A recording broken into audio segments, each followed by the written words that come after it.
अस्सलाम वालेकुम everyone, welcome back to my YouTube channel. I hope आप सब खैरियत से होंगे। हम जो पोएम डिस्कस कर रहे हैं उसका नाम है the prologue to the Canterbury tales, जिसको लिखा है सर जेफरी चौसर ने। प्रीवियस लेक्चर में हमने पिरोमैन के कैरेक्टर को पढ़ा। आज हम मिलर के कैरेक्टर को पढ़ रहे हैं, जो कि स्टार्ट हो रहा है लाइन नंबर 542 से और एंड हो रहा है लाइन नंबर 566 तक। स्टूडेंट्स, मैंने the prologue to the Canterbury tales के तमाम कैरेक्टर के एनालिसिस वर्ड्स मीनिंग के साथ उनको एक्सप्लेन किया है। और अच्छी बात यह है कि इस पोएम के ओरिजिनल टेक्स्ट को डिस्कस किया है ताकि आप अच्छे से समझ पाएँ, क्योंकि स्टोरी को समझना, आइडिया लेना तो काफ़ी ईजी है। इस पर बहुत सारी वीडियोज़ यूट्यूब पर पढ़े हैं। इसके अलावा बुक से भी आप पैराफ्रेज को पढ़ के समरीज को समझ सकते हैं, लेकिन ओरिजिनल टेक्स्ट को समझना पेपर पर्सपेक्टिव से बहुत ज़रूरी है। सो आज हम पढ़ेंगे मिलर के कैरेक्टर को। Without wasting more time let's start our video. As usual मैं टेक्स्ट को स्टार्ट करने से पहले आपको टेक्स्ट का थोड़ा ओवरव्यू देना चाहूँगी ताकि आप टेक्स्ट को ईजीली समझ लो। Students, the miller is one of the most vividly described and memorable character in Canterbury Tales. Miller जो है ये वर्किंग क्लास को रिप्रेजेंट कर रहा है। फिजिकली लार्ज है और स्ट्रॉन्ग है। इसकी दाढ़ी जो थी ना वो रेड कलर की थी, मीन्स किसी फोक्स की तरह या पिग की तरह थी। करप्शन और ग्रीड को सिंबलाइज कर रहा है। ही हिस्टोरिकल और ह्यूमरस कैरेक्टर को, बिहेवियर को, पेरेंट्स को एग्जेजरेट करते हुए चौसर ने ह्यूमन नेचर की ग्रीड, डिसीट और फ्लॉज को दिखाया है। जो नथने होते हैं वो बड़े बड़े काले काले होते हैं, ठीक है।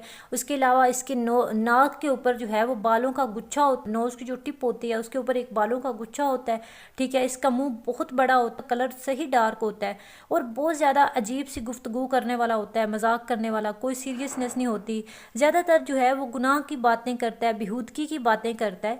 तो और चोरी में भी जो है ये सबसे आगे है, ठीक है। तो ये एक हिस्टोरिकल ह्यूमरस कैरेक्टर है। इस कैरेक्टर को लिखते हुए चौसर ने टोटली ह्यूमन नेचर की ग्रीड को, उसके डिसीट को और उसकी नेचर के जो फ्लॉज हैं उनको दिखाया। तो यहाँ तक आई होप आपको आइडिया हो गया होगा। अभी हम इसके टेक्स्ट को स्टार्ट करते हैं। द मिलर का बेसिकली मतलब क्या है? वहाँ पर एक मिलर भी था। मिलर का मतलब होता है चक्की वाला, यानी जो अनाज को पीस कर उसका आटा बनाता है, उसको हम मिलर कहते हैं, ठीक है। देयर वाज आल्सो अ रीव, वहाँ पर एक रीव भी था, एंड अ मिलर, और मिलर भी था। पिलोमैन के कैरेक्टर को बताते हुए चौसर जब उसके कैरेक्टर के बारे में बता देते हैं तो वो कहते हैं कि वहाँ पर ना हमारे साथ एक मिलर भी था और एक रीव भी था, ठीक है। समनर भी था और पार्टनर भी था। A municipal and myself there were namo. वो कहते हैं कि वहाँ पर हमारे साथ एक रीव था, एक मिलर था, एक समनर भी था और एक पार्टनर था। उसके अलावा एक म्यूनिसिपल था और सिर्फ एक मैं था और कोई भी नहीं था। देर वर नेमो। यहाँ पे आपको रीव का मतलब समझना है। रीव का मतलब होता है खेतों का जो इंचार्ज होता है। मिलर का मतलब है चक्की वाला, यानी जो अनाज का आटा बनाता है, समनर कहते हैं। तो समनर का मतलब होता है बुलाने वाला। एंड पार्टनर होता है माफ़ीनामा बेचने वाला, ठीक है। समनर है अदालत में बुलाने वाला और पार्टनर का मतलब है एक माफ़ीनामा बेचने वाला। एंड अ म्यूनिसिपल, और एक म्यूनिसिपल था, ठीक है, और एक मैं खुद था। एंड माई सेल्फ, चौसर कहते हैं कि एक मैं खुद था और एक म्यूनिसिपल था। Miller was a stout carl for the nones. Miller जो था ये एक बहुत ही मजबूत और हट्टा कट्टा इंसान था। नोनेस का मतलब है दरअसल बहुत ही हट्टा कट्टा इंसान था। कार्ल मीन्स फैलो, यानी बहुत मजबूत और सही उसकी अपीयरेंस जो थी ना वो मोटा फैट वाला इंसान था, बहुत हट्टा कट्टा था। Full big he was of brown and ईक of bones. बहुत स्ट्रॉन्ग था, गोश्त और हड्डियों का भारी भरकम इंसान। अब गोश्त और हड्डियों का चौसर यहाँ पे किस तरह से आयरोनिकली बता रहे हैं कि वो कितना मोटा था, कितना जो है वो हट्टा कट्टा इंसान था, बिल्कुल हड्डियों का, गोश्त और हड्डियों का भरा हुआ भारी भरकम इंसान। That proved well for overall there he came. ये वाजह था कि वो जहाँ भी वो जाता था ना, ओवरऑल का मतलब है वेयर एवर, यानी जहाँ भी वो जाता था। ये प्रूव था, ये साबित था कि जहाँ भी वो जाता था, at wrestling he would have always the ram. कुश्ती लड़ने में हमेशा इनाम जीतता था। ऑलवेज द रैम जो है ये एक स्पेशल प्राइज़ होता है जो कुश्ती लड़ने के मुकाबले में जीतने वाले को दिया जाता है, ठीक है। तो ये मिलर जो था ना, जहाँ भी रेसलिंग मैच खेलने जाता था वहाँ से हमेशा रैम जीत के आता था। इतना बहादुर था, जैसे पहलवान होते हैं ना उनकी बॉडी जैसे होती है वैसे ये मिलर भी था। Short shouldered brood a thick किनारे, वो चौड़े कंधों वाला मजबूत और हुए जिस्म वाला शख्स था। अब इस लाइन में चौसर उसकी अपीयरेंस को मजीद बताते हैं कि उसके कंधे किस तरह से थे, चौड़े कंधे थे उसके, ब्रूड थिक किनारे मजबूत थे और घुटे हुए जिस्म वाला शख्स था। There was no door that he nod have a hear, कोई ऐसा दरवाज़ा नहीं होता था जिसे वो अपने ज़ोर से ना खोल दे। अब देखें वो कितना बहादुर था, कितना पहलवान था कि कोई भी ऐसा दरवाज़ा या कोई भी भारी चीज़ जो वो अपने सर से या अपने बाजुओं से ना उठा ले, ऐसा नहीं था।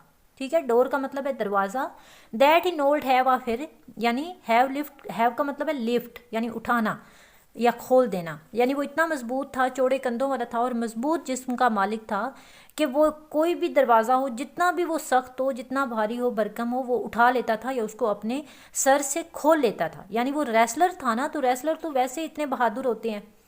His beard as any sow or fox was red, उसकी जो दाढ़ी थी ना वो ऐसे सुर्ख थी, ऐसे रेड थी जैसे कोई पिग हो या फिर कोई फोक्स के बाल हो।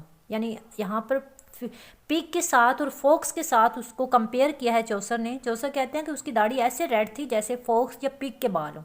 एंड थेरेटो ब्रूट एज दो इट वर अ स्पेड, उसकी दाढ़ी इतनी चौड़ी थी जैसे कि कोई बेलचा हो। स्पेड का मतलब होता है बेलचा, ठीक है। ब्रॉड मीन्स चौड़ी, इतनी चौड़ी थी उसकी दाढ़ी जैसे कि कोई बेलचा हो। Upon the cop right of his nose he had, उसकी नाक की चोटी पर, यानी वो जो टिप होती है ना नोज की टिप पर, उसकी नाक की टिप पर, चोटी पर एक बड़ा सा मस्सा था। ठीक है, कोप का मतलब होता है tip of the nose, right of his knows, यानी उसकी जो नोज की टिप थी ना उस पर एक बड़ा सा मस्सा बना हुआ था। A wart and there on stood a टोट ऑफ हेयर्स, एक मस्सा था जिस पर सुर्ख बालों का गुच्छा था। यहाँ पे देखिए उसकी अगलीनेस को दिखाया गया कि वो उसकी जो नोज़ थी ना उसकी नोज़ की टिप पे बालों का एक गुच्छा था। वार्ड का मतलब होता है मस्सा, यानी एक निशान सा बना था। टॉफ्ट ऑफ हेयर का मतलब है बालों का गुच्छा। अब आप उसकी अपीयरेंस से अंदाज़ा लगाएं कि वो दिखता कैसा था। तो जो सर उसकी अपीयरेंस के बारे में बता रहे हैं कि वो बेसिकली ऐसा दिखता था। Red as the bristle of sow ears, ऐसे सुर्ख थे उसके बाल, यानी सुर्ख बालों का जो गुच्छा था ना उसकी नोज़ पे, वो ऐसे सुर्ख था जैसे सूर के कानों के बाल होते हैं। ईयर्स का मतलब है कान, ठीक है। तो यहाँ पर सुर के साथ जो है चौसर ने उसको कंपेयर किया है। His nostrils blacks were and white, उसके नथने जो थे वो बड़े और काले थे, यानी बहुत वाइट थे और ब्लैक कलर के थे। A sword and buckler bare he by his side, उसके पास एक तलवार थी और एक ढाल थी। बोकलर का मतलब होता है ढाल, स्वेड का मतलब होता है तलवार। बार मीन्स उसने उठाई हुई थी, यानी उसके पास थी। उसके पास एक तलवार थी और एक ढाल थी। His mouth as great was as a great of furnace, उसका मुंह इतना बड़ा था जैसे कोई भट्ठा हो, जैसे कोई तंदूर हो। फर्नेस मीन्स तंदूर, ठीक है। इतना उसका मुंह बड़ा था जैसे कोई भट्ठा हो या फिर तंदूर हो। Was a jangler and a goliards, वो एक बड़ा फजूल गो और मजाक करने वाला आदमी था। जंगलर का मतलब है फजूल गो, यानी फजूल बातें करता था, उसकी बातों के कोई मान ही नहीं होते थे, फजूल होता था। एंड गोलियर्डस का मतलब होता है मजाक करने वाला। स्टूडेंट्स आपने नोट किया होगा कि प्रीवियस जो कैरेक्टर हमने पढ़े, पिलोमैन का कैरेक्टर और पार्सन का कैरेक्टर, उनके कैरेक्टर्स के टोटली ऑपोजिट है ये मिलर का कैरेक्टर, ठीक है। That was most of sin and harlotries, means उसकी जो बातें थी ना वो ज़्यादातर गुनाह की बातें होती थी और बेहूदगी की बातें होती थी। सिन का मतलब है गुनाह की बातें एंड हार्लोटरीज का मतलब है बेहूदगी की बातें करना। यानी ये जो मिलर था ना ये बहुत ही बेहूदगी की बातें करता था, इसकी बातों के कोई मीनिंग नहीं होते थे। Well code is talent corn and Tollens thrice, वो चोरी से अनाज निकाल कर 3 गुना ज़्यादा टैक्स लगाने में माहिर था। वेल कोड इज टैलन, वो बहुत माहिर था चोरी करने में, कॉर्न अनाज को, एंड टोलन थ्राइस और 3 गुना ज़्यादा टैक्स लगाने में माहिर था। यानी जो चक्की के मालिक का जो अनाज होता था ना जिसका ये आटा बनाता था, तो ये वहाँ से अनाज चोरी करता था और फिर उसको 3 गुना ज़्यादा टैक्स लगा के बेचता था। He had a tomb of gold plate, फिर भी वो अपने अंगूठे को सोने की तरह कीमती कहता था। A white coat and a blue hood wore he, वो सफ़ेद कोट और नीला हीट पहने हुए था। वो सफ़ेद कोट और नीला हीट पहने हुए था, यानी उसकी जो अपीयरेंस है, उसने जो कपड़े पहन रखे थे ना उसमें वो चौसर बताते हैं कि उसने सफ़ेद कोट पहना हुआ था और नीले रंग का हैट पहना हुआ था।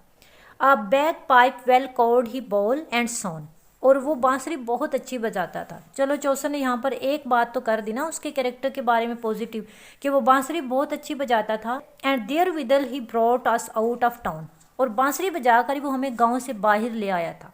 इन लाइन्स में चौसर बताते हैं कि ये जो मिलर था ना, ये चोरी करता था और फिर चोरी करके अनाज पे टैक्स लगा के उसको सेल करता था, और फिर भी वो अपने अंगूठे को सोने की तरह कीमती समझता था। यानी उसको लगता था कि मैं जो है कुछ भी ऐसा नहीं करता, उसको लगता ही नहीं था कि मैं कुछ गलत कर रहा हूँ, उसको लगता था कि मैं बिल्कुल ठीक कर रहा हूँ।